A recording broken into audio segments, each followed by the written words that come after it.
Vamos a tener hoy un tema distinto de lo habitual cuando presento últimamente. No va a ser el tema de la paz de Dios, va a ser otra vez otro salmo. Y vais a ver que es un salmo realmente precioso y que nos va a sorprender sobre todo al final del tema de hoy. Ya lo vais a ver. Pero bien, antes de nada vamos a empezar con una oración.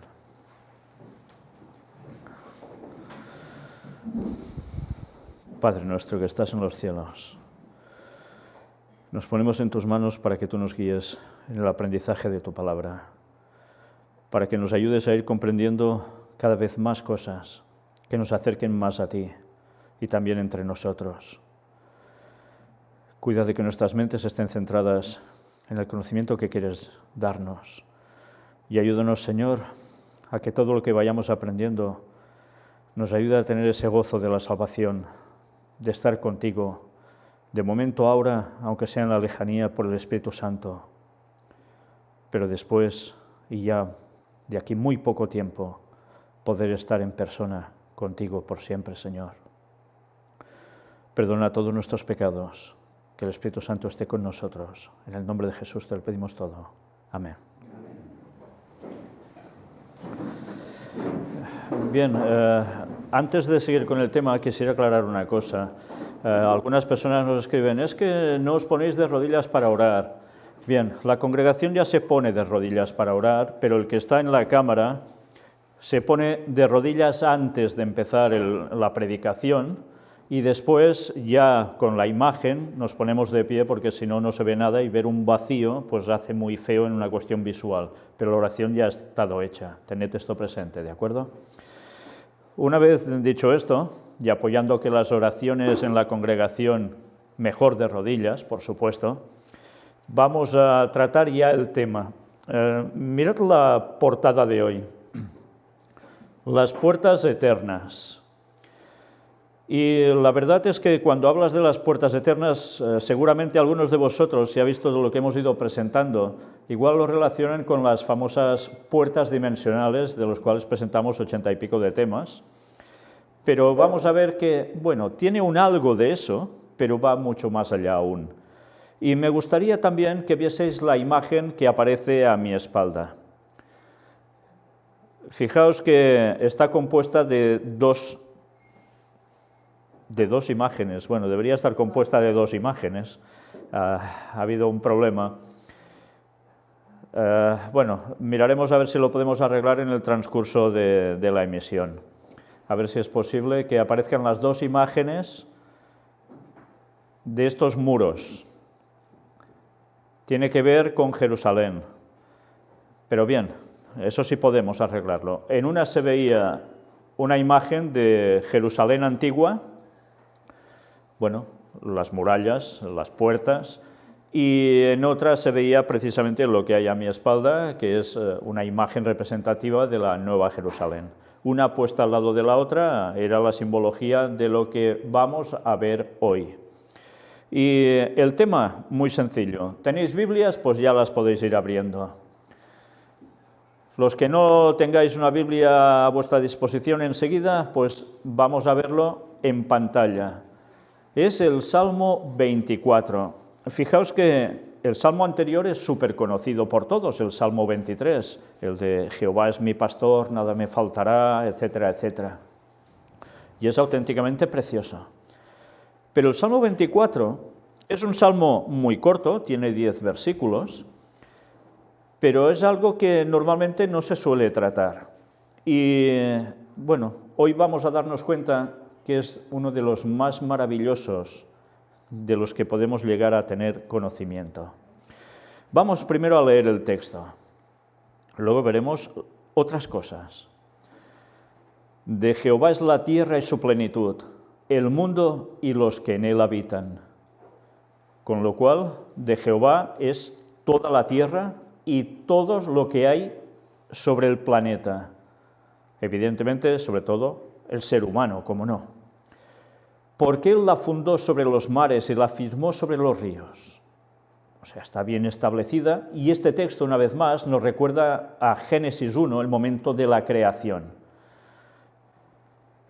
¿Quién subirá al monte de Jehová? ¿Y quién estará en su lugar santo? Fijaos que aquí, una vez más, aparece, como en tantos otros lugares, monte de Jehová, pero también aparece lugar santo. Fijaos que las dos cosas están puestas en el mismo versículo, con lo cual nos está hablando de lo mismo, bajo diferentes palabras. ¿Cuál es el monte de Jehová? ¿Cuál era el monte de Jehová? ¿Cuál era el lugar santo? Pues evidentemente todo esto tuvo un cumplimiento ya en la tierra, pero ¿es el único lugar donde hay el monte de Jehová y el lugar santo o hay otro lugar donde esto esté? ¿Qué creéis? ¿Hay aquí solo una forma de hablar describiendo lo que sería Jerusalén y el monte del templo con su templo allí, evidentemente? ¿O nos está hablando de algún otro lugar también? Luego lo veremos. El limpio de manos y puro de corazón, el que no ha elevado su alma a cosas vanas, ni jurado con engaño. Él recibirá bendición de Jehová y justicia del Dios de salvación. ¿Quién es el limpio de manos? Evidentemente el que las tiene limpias, en simbolismo, quiere decir que no ha hecho nada malo, ¿no? Que está libre de culpa, que hace las cosas limpiamente, pero además puro de corazón, lo que implica que hace las cosas como Dios quiere, no con dobleces, con dobles sentidos, sino totalmente con honestidad. El que no ha elevado su alma a cosas vanas, o sea, el que no ha puesto en su cabeza tonterías para perder el tiempo, el que se concentra en las cosas de Dios por encima de todo, no el que se eleva a cosas de este mundo en sí, sino que busca las cosas de Dios. Y dice, ni jurado con engaño. ¿A qué hace referencia esto? Pues a llevarnos a los mandamientos de Dios. Ni jurado con engaño. O sea, nuestras palabras sean sí, sí, no, no y punto. Lo que digamos de más, de mal procede.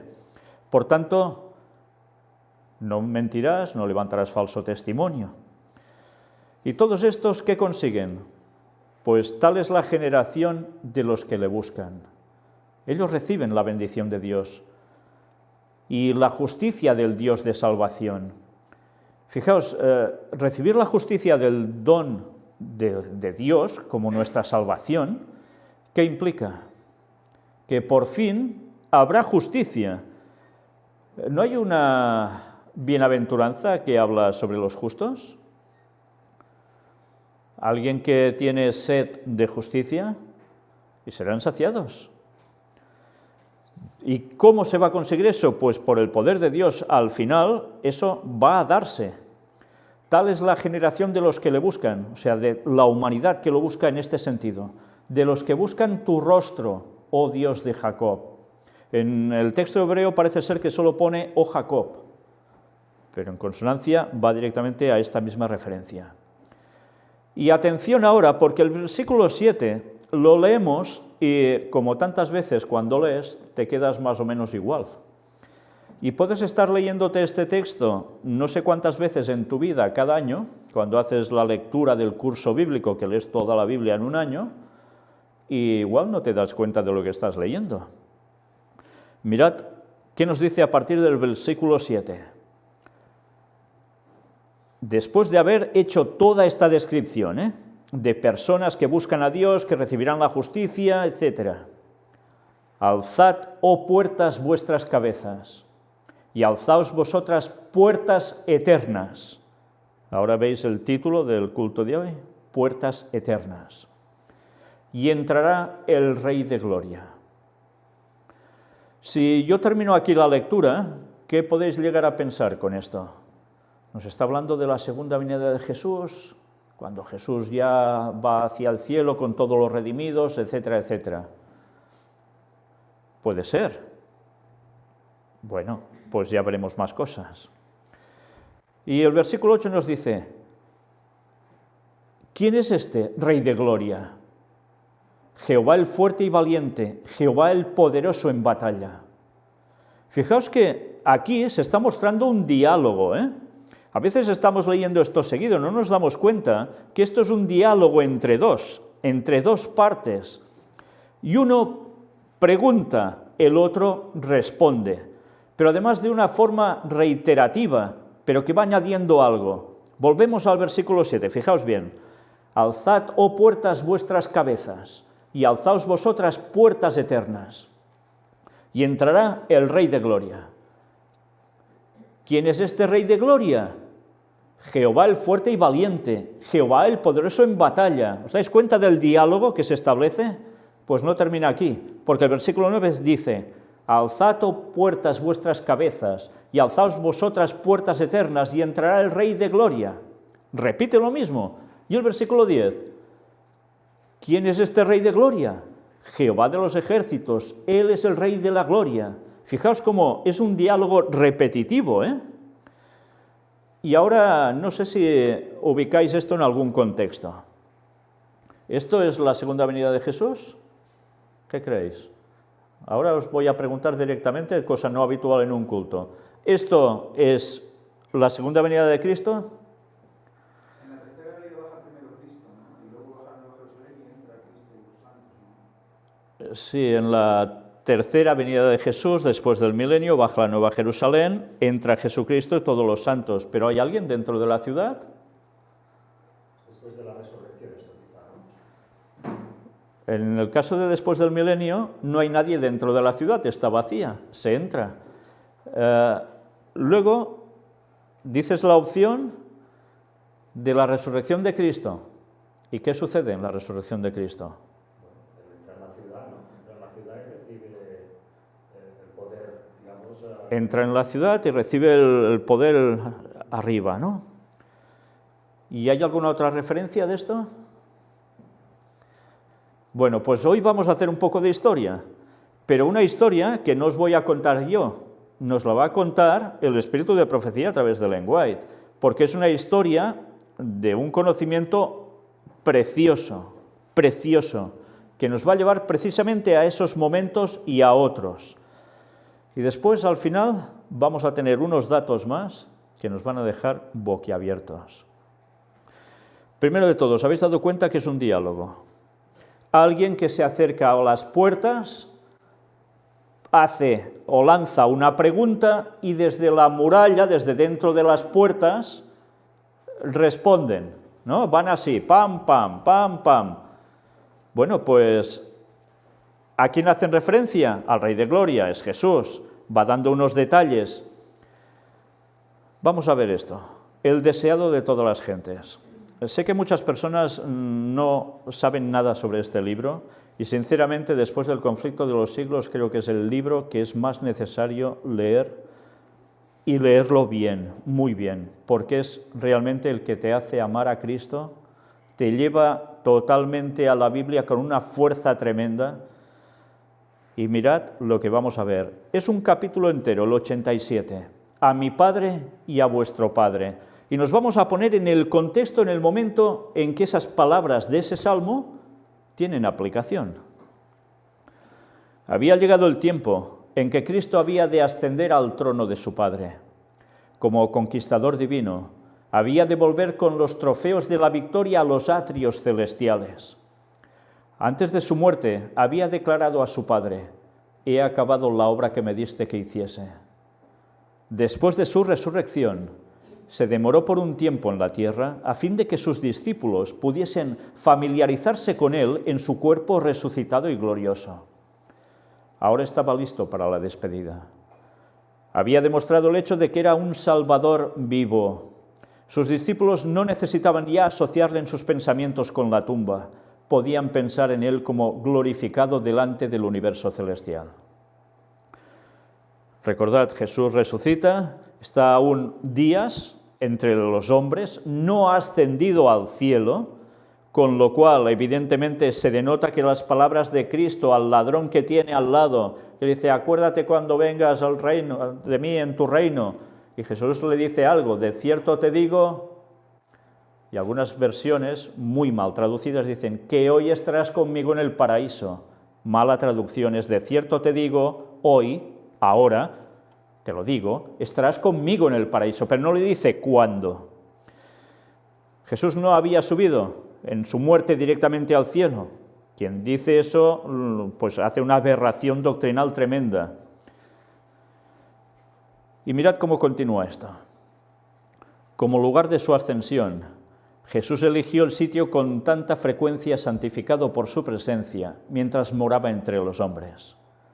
Ni el monte de Sión, sitio de la ciudad de David, ni el monte Moria, sitio del templo, había de ser así honrado. Allí Cristo había sido burlado y rechazado. Allí las ondas de la misericordia, que volvían aún con fuerza siempre mayor, habían sido rechazadas por corazones tan duros como una roca. De allí Jesús, cansado y con corazón apesadumbrado, había salido a hallar descanso en el monte de las Olivas. La santa Shekinah, al apartarse del primer templo, había permanecido sobre la montaña oriental. Impresionante, ¿eh? No estaba en el templo la Shekinah, la manifestación de la gloria de Dios que reposaba sobre el propiciatorio, la tapa del arca de la alianza. Estaba, ya veis dónde, en la montaña oriental. ¿Y qué implica el oriente? El monte de los Olivos.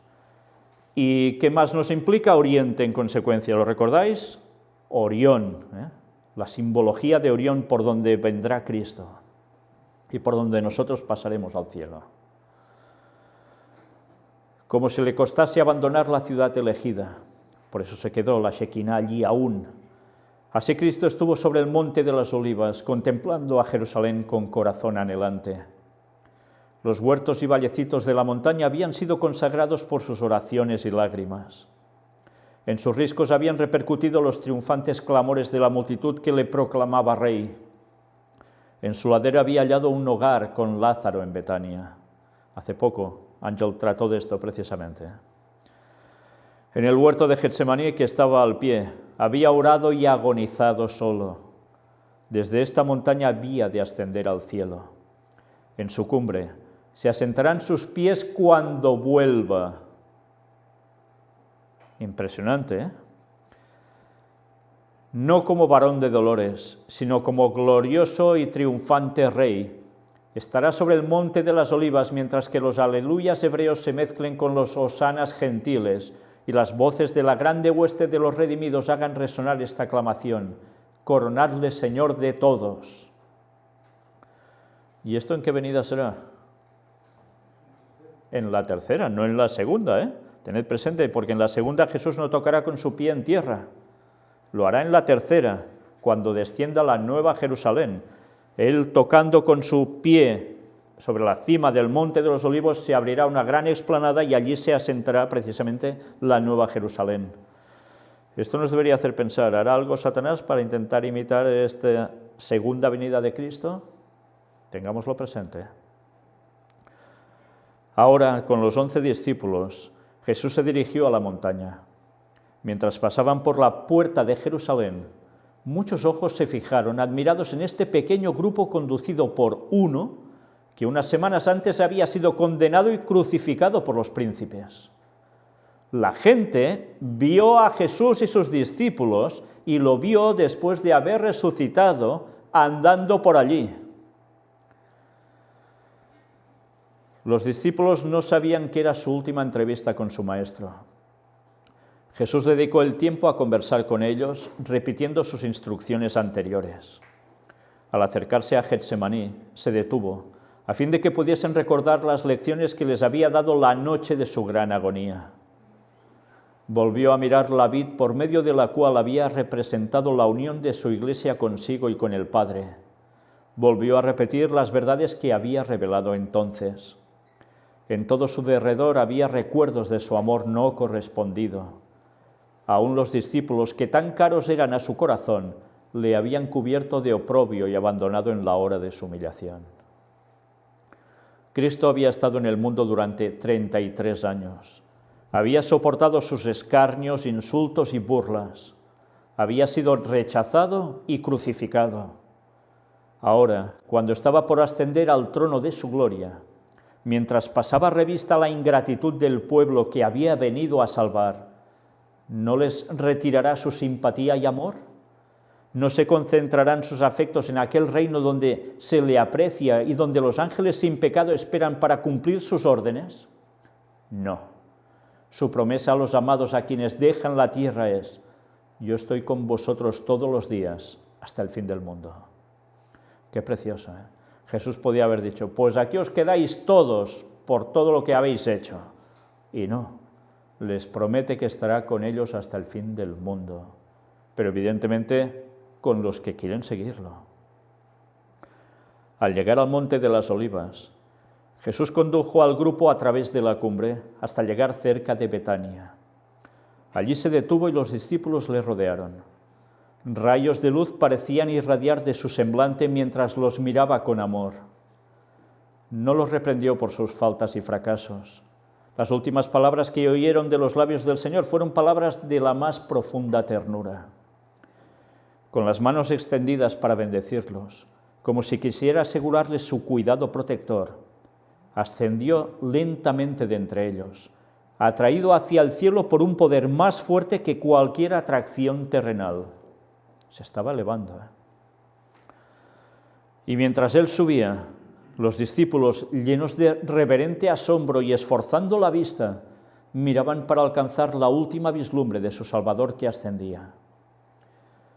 Una nube de gloria le ocultó de su vista. Una nube de gloria se nos dice que es, ¿eh? Y llegaron hasta ellos las palabras: He aquí, yo estoy con vosotros todos los días, hasta el fin del mundo. Mientras la nube, formada por un carro de ángeles, le recibía. Al mismo tiempo flotaban hasta ellos los más dulces y gozosos acordes del coro celestial. Fijaos, una nube formada por un carro de ángeles que le recibía. ¿Os suena de algo esto también anteriormente, en otro momento de la vida de Jesús? La estrella de Belén, formada por ángeles. Y mira por dónde los ángeles formando ese carro, formándolo o estando en él también. Y en consecuencia, Jesús asciende hasta allí y aún desde allí les dice estas últimas palabras de promesa. ¿Y eran solo para los discípulos estas palabras? Siguen siendo para nosotros, hasta el fin. Y mira por dónde, dice, al mismo tiempo flotaban hasta ellos los más dulces y gozosos acordes del coro celestial. Y hace un rato hemos hablado, precisamente en la escuela sabática, de los cantos, de los himnos, y de lo que se está introduciendo incluso en las iglesias, que no es este tipo de alabanza celestial. Mientras los discípulos estaban todavía mirando hacia arriba, se dirigieron a ellos unas voces que parecían como la música más melodiosa. Fijaos, ¿oyeron voces que parecían heavy metal? No, es que esto es sumamente importante. Parecían como la música más melodiosa. ¿Cuál es la música del cielo? Melodiosa, armónica. Esta es la música de los coros celestiales. Y esta es la que recibe a Cristo, pero es la que, ¿qué sucede? Que oyen ellos. Se dieron vuelta y vieron a dos ángeles en forma de hombres que les hablaron diciendo: varones Galileos, ¿qué estáis mirando al cielo? Este mismo Jesús que ha sido tomado desde vosotros arriba en el cielo, así vendrá como le habéis visto ir al cielo. Y este texto es el que tanto molesta a los testigos de Jehová, porque dicen que a Jesús en su segunda venida habría que verlo espiritualmente, con los ojos del entendimiento, o sea, con el tercer ojo. Fijaos, concepto masónico, rotundamente falso. Los ángeles les dicen, tal como lo veis que se va, lo veréis descender. Por tanto, será visualmente. Estos ángeles pertenecían al grupo que había estado esperando en una nube resplandeciente para escoltar a Jesús hasta su hogar celestial. ¿Os dais cuenta? Los ángeles estaban en una nube resplandeciente. Nube, por decirlo de algún modo, ¿no? Eran los más exaltados de la hueste angélica, los más exaltados, y se quedaron con los discípulos en esos momentos en el suelo. Los dos que habían ido a la tumba en ocasión de la resurrección de Cristo y habían estado con Él durante toda su vida en la tierra. Impresionante, ¿eh? 2 ángeles de excelso poder al lado de Cristo toda su vida. Y son los que se quedan aún, en vez de irse tan felices con su divino Maestro, con su Creador, se quedan aún aguantándose las ganas de ir para consolar a los discípulos y darles este importantísimo mensaje. Todo el cielo había esperado con impaciencia el fin de la estada de Jesús en un mundo afligido por la maldición del pecado. Ahora había llegado el momento en que el universo celestial iba a recibir a su Rey. Cuánto anhelarían los 2 ángeles unirse a la hueste que daba la bienvenida a Jesús. Pero por simpatía y amor hacia aquellos a quienes había dejado atrás, se quedaron para consolarlos. ¿No son todos ellos espíritus ministradores, enviados para hacer servicio a favor de los que han de heredar la salvación? Dice el texto en referencia a los ángeles. Cristo había ascendido al cielo en forma humana. Los discípulos habían contemplado la nube que le recibió. ¿Y cómo vuelve Jesús a buscarnos? También en una nube gloriosa, con un montón de ángeles, Un montón no, todos los ángeles del cielo. Y mirad ahora, el mismo Jesús que había andado, hablado y orado con ellos, que había quebrado el pan con ellos, que había estado con ellos en sus barcos sobre el lago, y que ese mismo día había subido con ellos hasta la cumbre del Monte de las Olivas. El mismo Jesús había ido a participar del trono de su Padre. Y los ángeles les habían asegurado que este mismo Jesús, a quien habían visto subir al cielo, vendría otra vez como había ascendido. Vendrá con las nubes y todo ojo le verá, dice el texto bíblico. Todo ojo le verá. Por tanto, no solo con ojos espirituales lo van a ver unos y los otros no se van a enterar de nada, sino que lo va a ver todo el mundo, salvos e impíos que no van a ser salvos. El mismo Señor con aclamación, con voz de arcángel y con trompeta de Dios, descenderá del cielo y los muertos en Cristo resucitarán. La voz de arcángel, ¿de quién es? De Cristo. Arcángel Miguel, ¿quién es? Cristo. Ayer aún escribía alguien diciendo, los adventistas que están tontos diciendo estas cosas de que el Arcángel Miguel es Cristo, no se enteran de nada. Pues quien no se entera, perdón, pero es él y me sabe mal. Pero las cosas son muy claras cuando se estudian a fondo. Cuando el Hijo del Hombre venga en su gloria y todos los santos ángeles con él, entonces se sentará sobre el trono de su gloria. Dice que vendrán algunos ángeles, unos cuantos miles, unos cuantos millones, dice todos. ¿Qué implica esto? ¿Que en la segunda venida de Jesús queda un ángel en el cielo? No queda nadie. Y cuando digo nadie, es nadie, porque hasta el Padre viene con Cristo en la segunda venida. Y esto es algo que tristemente tampoco se habla, pero es el que está sentado en el trono y el de la ira del Cordero, vienen los dos. Pues ya veis, qué maravilloso, todos los ángeles. ¿Y por qué remarco todos los ángeles? Pues porque vais a ver la aplicación del texto este que hemos leído del Salmo 24, si se puede aplicar o no a esos momentos de la segunda venida de Cristo cuando se nos lleve al cielo. Puede haber diálogo de ángeles desde que entran a la Nueva Jerusalén o quieren entrar a la Nueva Jerusalén y algunos que estén dentro si no hay ángeles. No puede haberlos. Por tanto, ya vemos dónde situar ese texto. Y unas palabras preciosas de Jesús. Así se cumplirá la promesa que el Señor hizo a sus discípulos. Y si me fuere y os aparejare lugar, vendré otra vez y os tomaré a mí mismo, para que donde yo estoy, vosotros también estéis. Bien podían los discípulos regocijarse en la esperanza del regreso de su Señor. Y desde luego es un texto que antes de que una persona se suicide, ojalá se le mostrara por la cabeza continuamente, porque lo bonito que es pensar en que nos iremos con Cristo así, y que nos quiere donde Él está ahora, ¿cómo cambiarían las perspectivas de la gente antes de hacer ese acto tan tremendo? Cuando los discípulos volvieron a Jerusalén, la gente los miraba con asombro. Después del enjuiciamiento y la crucifixión de Cristo, se había pensado que se mostrarían abatidos y avergonzados. Sus enemigos esperaban ver en su rostro una expresión de pesar y derrota. En vez de eso, había solamente alegría y triunfo. Sus rostros brillaban con una felicidad que no era terrenal. No lloraban por sus esperanzas frustradas, sino que estaban llenos de alabanza y agradecimiento a Dios.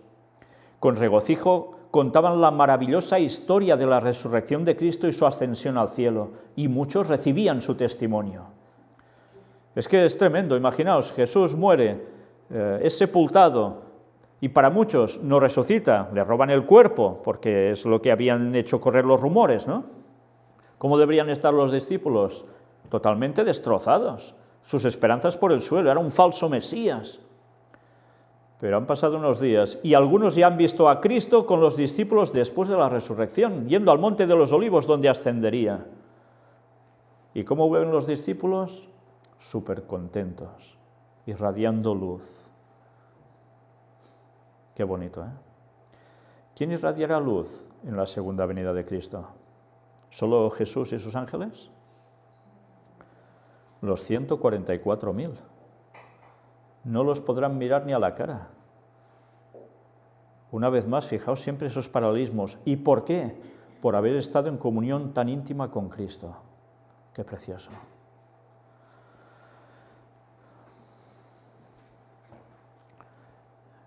Los discípulos ya no desconfiaban de lo futuro. Sabían que Jesús estaba en el cielo y que sus simpatías seguían acompañándolos.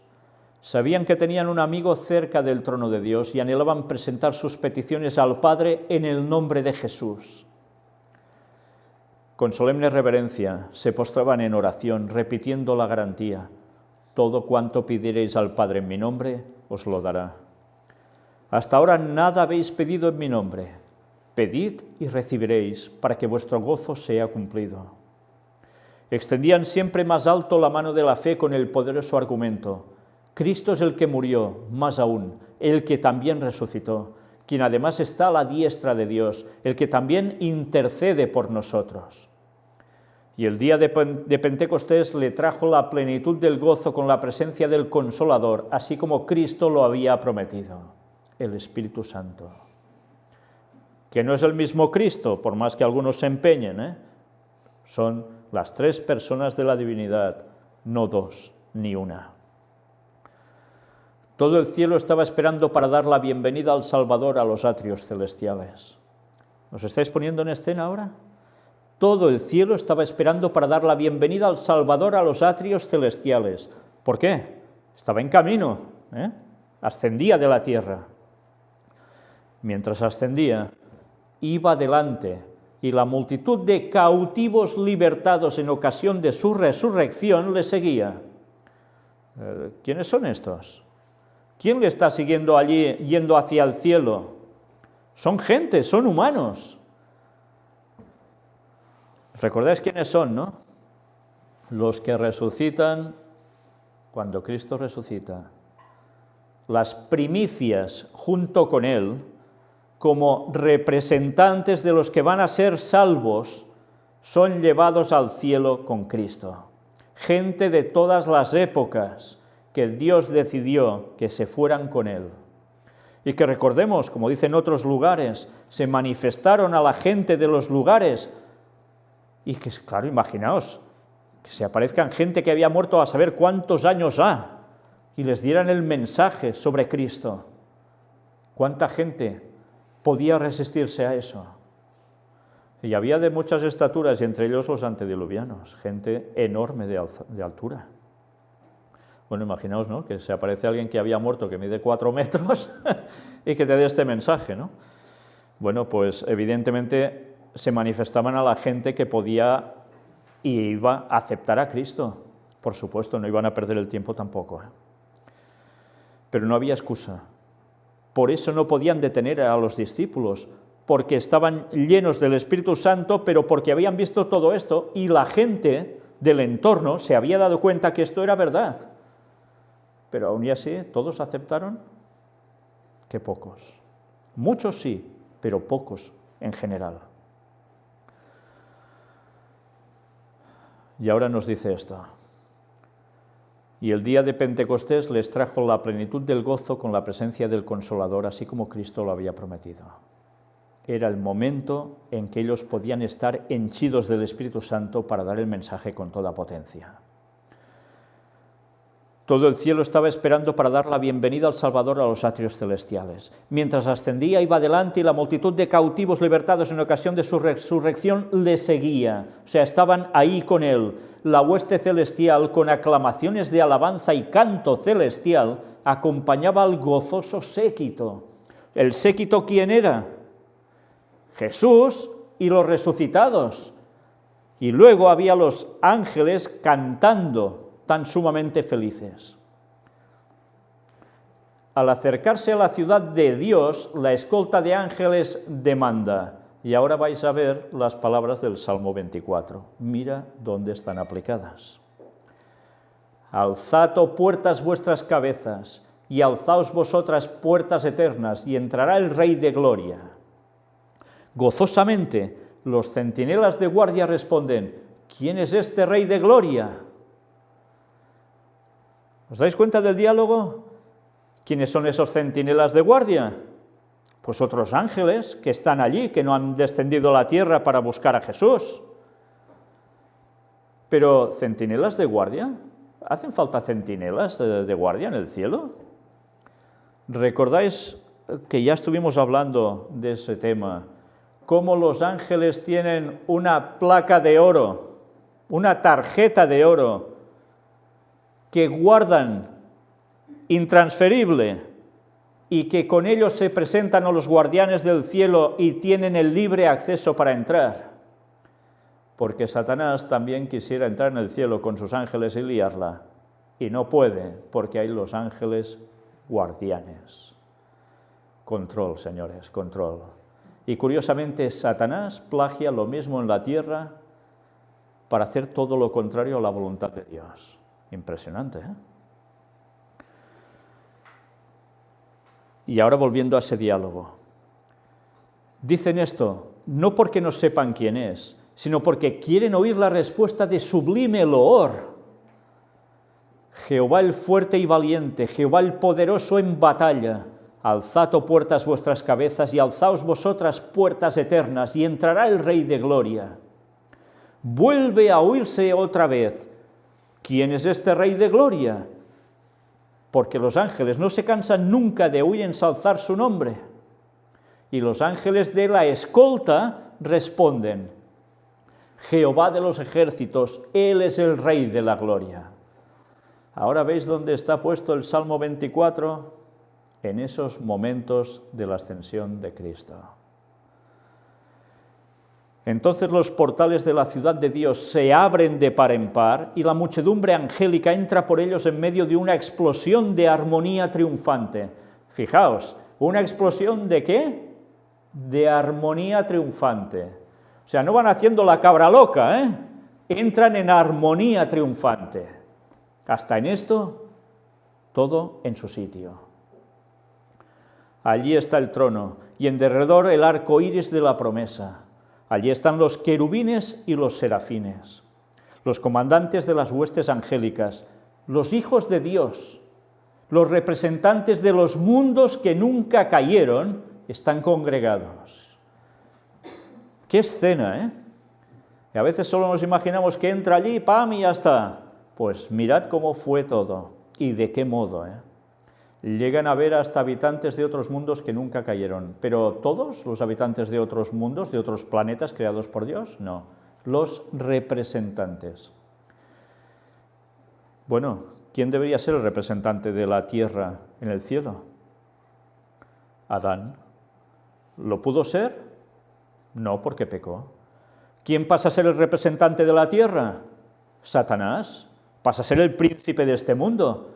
Y ahora entenderéis claramente por qué en el libro de Job dice que va allí Satanás, como Pedro por su casa, porque aún tenía acceso al cielo, y Dios, ¿qué le dice? ¿De dónde viene Satanás?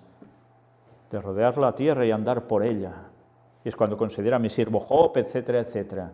¿Qué hace? Pues se reúne con los hijos de Dios, que no solo son los ángeles, sino representantes de otros mundos que no han pecado, y están allí, haciendo concilios con Dios. Quizás a los que habéis visto alguna película de Star Wars, eso suena de alguna peliculita, una imagen donde hay todo un gran parlamento lleno de gente o seres de otros mundos, ¿no? Y allí tienen un concilio con alguien. Bueno, pues fijaos, Satanás las cosas no se las saca de la manga, algo copia. Pero qué imagen tan preciosa, El concilio celestial, delante del cual Lucifer había acusado a Dios y a su Hijo, los representantes de aquellos reinos sin pecado, sobre los cuales Satanás pensaba establecer su dominio, todos están allí para dar la bienvenida al Redentor. Sienten impaciencia por celebrar su triunfo y glorificar a su Rey. ¡Qué escenas tan maravillosas! Pero con un ademán, Él los detiene. Imaginaos, están ansiosos de glorificar a Cristo y con un ademán los detiene. Todavía no. No puede ahora recibir la corona de gloria y el manto real. Entra a la presencia de su Padre, señala su cabeza herida, su costado traspasado, sus pies lacerados, alza sus manos que llevan la señal de los clavos, presenta los trofeos de su triunfo, ofrece a Dios la gavilla de las primicias, aquellos que resucitaron con Él como representantes de la gran multitud que saldrá de la tumba en ocasión de su segunda venida. Aquellos que dicen, la gran multitud, ¿quiénes van a ser? Pues son los salvos de todas las épocas que Dios resucita en su segunda venida. Estos son, y estos no son los 144.000. Pero fijaos, las primicias, ¿quiénes son? Los que ha resucitado para llevarse con Él. Una vez más, lo que acontecía en el Antiguo Testamento como mecer las gavillas, ¿qué simbolizaba? Pues este momento. Precioso, Se acerca al Padre ante quien hay regocijo por un solo pecador que se arrepiente. Desde antes que fueran echados los cimientos de la tierra, el Padre y el Hijo se habían unido en un pacto para redimir al hombre en caso de que fuese vencido por Satanás. Por tanto, el plan de salvación, desde tiempos eternos, ya estaba previsto. Habían unido sus manos en un solemne compromiso de que Cristo sería fiador de la especie humana. Cristo había cumplido este compromiso. Cuando sobre la cruz exclamó, consumado es, se dirigió al Padre. El pacto había sido llevado plenamente a cabo. Ahora declara, Padre, consumado es. He hecho tu voluntad, oh Dios mío. He completado la obra de la redención. Si tu justicia está satisfecha, a aquellos que me has dado, quiero que donde yo estoy, ellos estén también conmigo. Se oye entonces la voz de Dios proclamando que la justicia está satisfecha. Satanás está vencido. Qué precioso, Es el momento clave de la historia para nosotros. Dios ya dice claramente, Satanás está vencido. Los hijos de Cristo que trabajan y luchan en la tierra son aceptos en el amado, o sea, en Cristo. Delante de los ángeles celestiales y los representantes de los mundos que no cayeron, son declarados justificados. O sea, Cristo ha pagado por ellos. Donde Él esté, allí estará su iglesia. Qué precioso, Y algunos deben pensar, bueno, claro, si hay una congregación de no sé cuántas personas en un local, no. Donde estén 2 o 3, en su nombre reunidos, eso es iglesia, tenerlo presente. Y allí está Cristo. La misericordia y la verdad se encontraron. La justicia y la paz se besaron. ¿Veis dónde se aplica este texto? En el momento del encuentro de Cristo con su Padre y ser aceptado. Los brazos del Padre rodean a su Hijo y se da la orden, adórenlo todos los ángeles de Dios. Con gozo inefable, los principados y las potestades reconocen la supremacía del príncipe de la vida. La hueste angélica se postra delante de él, mientras que el alegre clamor llena todos los atrios del cielo. Digno es el Cordero que ha sido inmolado de recibir el poder y la riqueza y la sabiduría y la fortaleza y la honra y la gloria y la bendición. ¿Y quiénes claman todo esto? Principados y potestades. En otros textos se habla de que tenemos lucha ¿contra quién? ¿Contra sangre? No, dice contra principados y potestades. Pero no es contra estos, porque estos no pecaron nunca. Son los ángeles caídos de Satanás, que lo siguieron a él. Hay una diferencia, todos son hijos de Dios, pero unos siguen siéndolo para bien y otros, ya sabéis cómo van a terminar.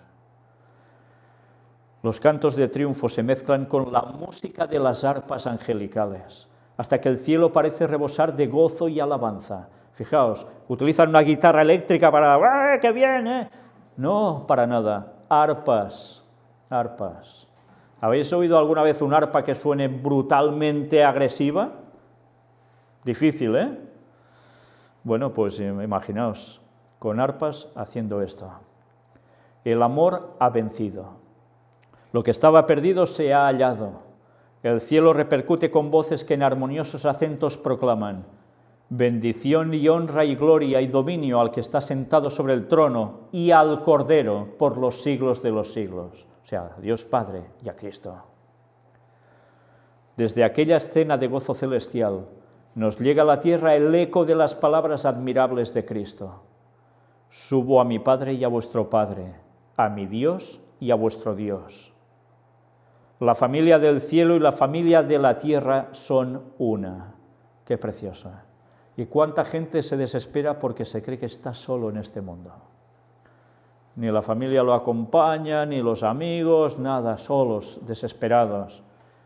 Y no saben que hay una familia del cielo que es la misma que es tu familia. Pero además hay familia en la tierra, hay pueblo de Dios en la tierra y todos somos familia. Nuestro Señor ascendió para nuestro bien y para nuestro bien vive.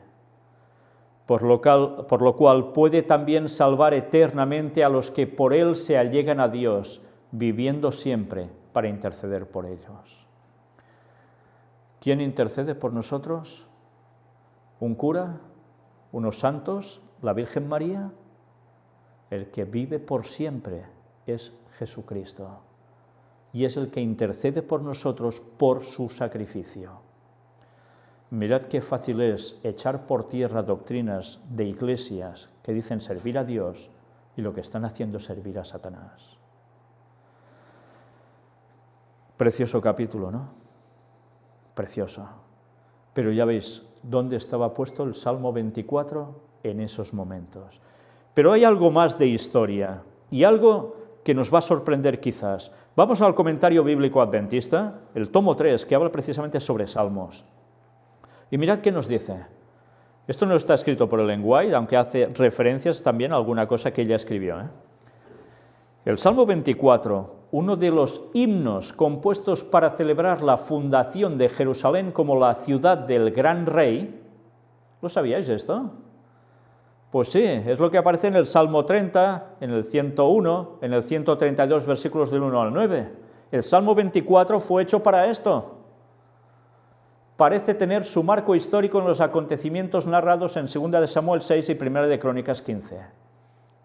Después que David tomó la fortaleza jebusea de Sión, que esto aparece en 2 de Samuel 5, versículos del 6 al 10, decidió trasladar el arca desde su sede transitoria en casa de Obed-Edom, en Kiriat Jearim, hasta el lugar que le había preparado en Jerusalén. Preparó una ceremonia para esta ocasión, y como parte culminante de este servicio se cantó el Salmo 24. Ya veis, compuesto especialmente para ese momento. Algunos han pensado que David escribió este salmo especialmente para dicha ocasión, pero esto no se dice explícitamente. Dos coros angelicales entonaron las palabras de los versículos 7 al 10 cuando el verdadero hijo de David, Jesús, regresó a la Jerusalén celestial y recibió la bienvenida del cielo. Es más, podríamos matizar estas palabras y decir, se pudo componer para ese momento en la ciudad de David, en la tierra, en Jerusalén, al pasar el arca allí, pero una vez más, fijaos, era profecía de algo que iba a acontecer cuando Jesús resucitara y fuera al cielo. El himno consta de dos partes. Cuando se cantaba mientras se trasladaba el arca, sin duda se entonó la primera parte al pie de la colina donde se levantaba Jerusalén, antes de que los participantes comenzaran a ascender hasta la ciudad. Esto va del versículo 1 al 6 del Salmo 24. La segunda parte se cantó frente a las puertas de la ciudad, inmediatamente antes de hacer la entrada triunfal. Las palabras de alzaos puertas, versículos del 7 al 10. Posiblemente las dos estrofas de la primera parte fueron cantadas en forma alternada por dos coros. Los desafíos y las respuestas de la segunda parte sin duda se cantaron en forma antifonal. Los versículos 7 al 10 aparecen en el inspirador coro: alzad, oh puertas, vuestras cabezas. De la segunda parte del oratorio de El Mesías de Händel, os suena, ¿no? El cual interpreta muy adecuadamente la naturaleza antifonal de este salmo. Este poema, tan cuidadosamente estructurado, se considera como una ampliación del pensamiento implícito en la declaración de Jesús: bienaventurados los de limpio corazón, porque ellos verán a Dios. El primer requisito para llegar a ser ciudadano del reino de Dios es la pureza. Solo los puros de corazón podrán entrar en la Jerusalén celestial. La rectitud permite la entrada por las puertas del cielo. Y mirad ahora qué nos dice. ¡Oh, sorpresa! El Salmo 24 es el que se recita el día domingo por la mañana, en conmemoración de que así lo hacían los levitas en el templo. Esto lo sugiere también el encabezamiento que lleva este salmo en la Septuaginta, un salmo de David para el primer día de la semana. También se emplean sus versos en los días de fiesta que no caen en sábado y en los cultos matutinos de los días de semana al volver a colocar la Torá en el arca. Y esto ya veis de dónde está extraído, una parte del Talmud en la enciclopedia judía. ¿Nos damos cuenta de algo aquí? Si esto se cantaba un domingo por la mañana o en días entre semana, no se podía cantar en sábado. ¿Por qué creéis que sería eso? Algunos dirán, porque claro, Jesús resucita en domingo y por tanto es el día que hay que guardar y... No es por eso, señores, no es por eso. Dice que en domingo especialmente y en otros días, pero nunca en sábado. ¿Por qué? ¿Cuántos días tarda Jesús en ascender al cielo después de su resurrección? ¿Cuántos? 7 días, no, más. 40 días. En la tierra está 40 días. Luego hay Pentecostés, que es a los 50. Pero 40 días Jesús resucita ¿cuándo? El domingo por la mañana resucita. Pasan 40 días, empezad a hacer cálculos y veréis que Jesús no llega precisamente en sábado al cielo. No da para eso. Por tanto, esta aplicación era ¿para cuándo? Para cuando ascendiera con la gavilla, con los resucitados. Hasta en esto había profecía. Es tremendo, ¿eh? Fijaos que cada detalle que a veces nos pasa por alto, nos parece una tontería, nos está dando un mensaje. Y ahora quizás también deberíamos preguntarnos, ¿y nosotros entraremos en sábado en el cielo?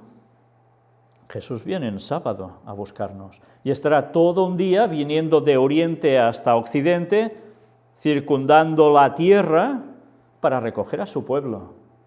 Y estaremos 7 días ascendiendo al cielo. ¿Entraremos en sábado? ¿O sí?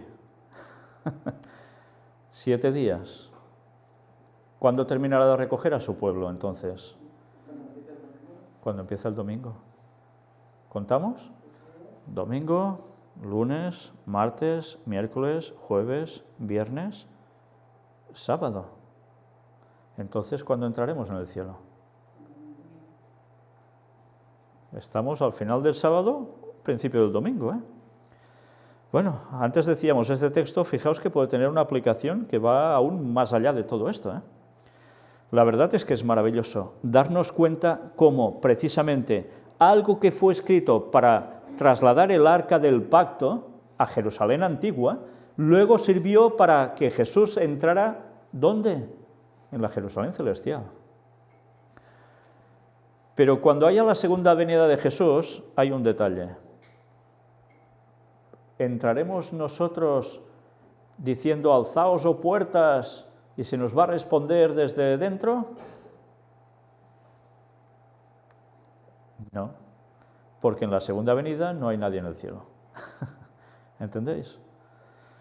Es precioso, ¿eh? Enseñanzas para todo. Bueno, pues saquemos conclusiones, ¿eh? La verdad es que es un salmo que ya os he dicho, tú te lo lees cada año, lees esto y no sabes a veces dónde identificarlo. Pues mirad qué precioso es cuando ves dónde ubicarlo. En pasado, una vez, en pasado, 2 veces. Realmente precioso. Cuánta enseñanza tiene la palabra de Dios. Bien, creo que en Salmos se puede meditar continuamente. Lutero hizo toda una explicación de cada salmo, toda una explicación. Lo que hemos hecho nosotros en La Paz de Dios, con los otros capítulos del Nuevo Testamento, estamos en ello aún, y no sé si terminaremos en 2031, la verdad es que Lutero ya lo hizo en los Salmos, y es precioso que alguien se haya puesto a ello. Pero ya veis la importancia de conocer también la historia, porque a veces si no conocemos toda la historia en sí, hay detalles que nos perdemos, y perdemos significación al respecto. Pues bien, que esto sirva para que una vez más nos adentremos a estudiar la palabra de Dios y una vez más demos gracias por el inmenso sacrificio de Cristo para salvarnos. Que nadie se desespere, que nadie diga que está solo en este mundo, que todo lo malo le pasa a él y que se hunde. No, porque Cristo vino a morir por nosotros y lo pasó muchísimo peor. Pero está en el cielo y dentro de poco vendrá a buscarnos para llevarnos con él. ¿Y mientras qué debemos hacer? Pues pedirle a Dios vida para seguir dando el mensaje hasta el final, tanta como pueda ser posible, pero sobre todo que nos dé fuerzas para mantenernos en la verdad hasta el fin. Y si Dios quiere que seamos de los 144.000, pues súper bien. Y si quiere que vayamos al descanso antes, pues súper bien, claro que sí. Es su voluntad y Él sabe si resistiremos más o no para ser de los 144.000. Pero ya veis que los 144.000 tienen que llegar con una pureza tremenda para aguantar vivos ante la presencia de Cristo. No va a servirnos si estamos con algún pecadillo de esos por allí aún pululando. No, no. Hemos de estar limpios, enteramente limpios.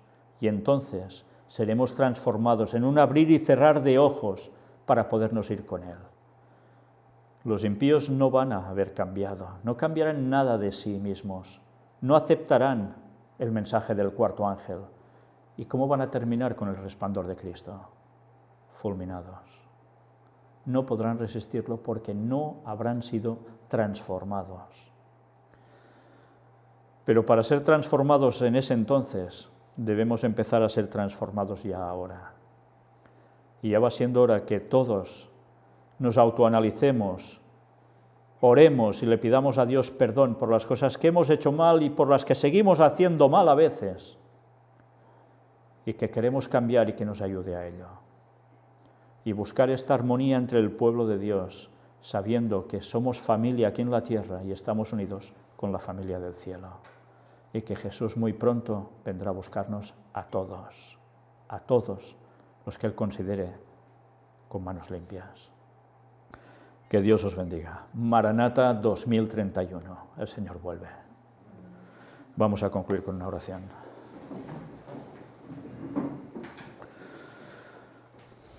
Padre nuestro, nosotros también deberíamos salir contentos, felices, refulgentes, al considerar lo que Cristo hizo por nosotros, cómo nos justificó con su muerte y con su resurrección nos da la vida eterna y pronto vendrá a buscarnos.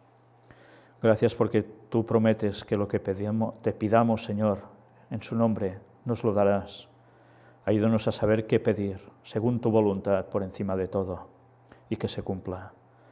Ayúdanos a moldarnos a lo que tú quieres para nosotros, y que desarrolles los talentos que has puesto en nosotros para que sirvan para hacer avanzar el mensaje, llevar este evangelio, el mensaje del cuarto ángel, el último, de amonestación y salvación a este mundo, para que muchos puedan reaccionar y ser salvos.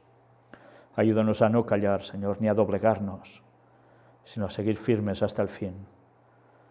Bendice y cuida a todo tu pueblo alrededor del mundo, los que lo están pasando tan mal por diversas circunstancias.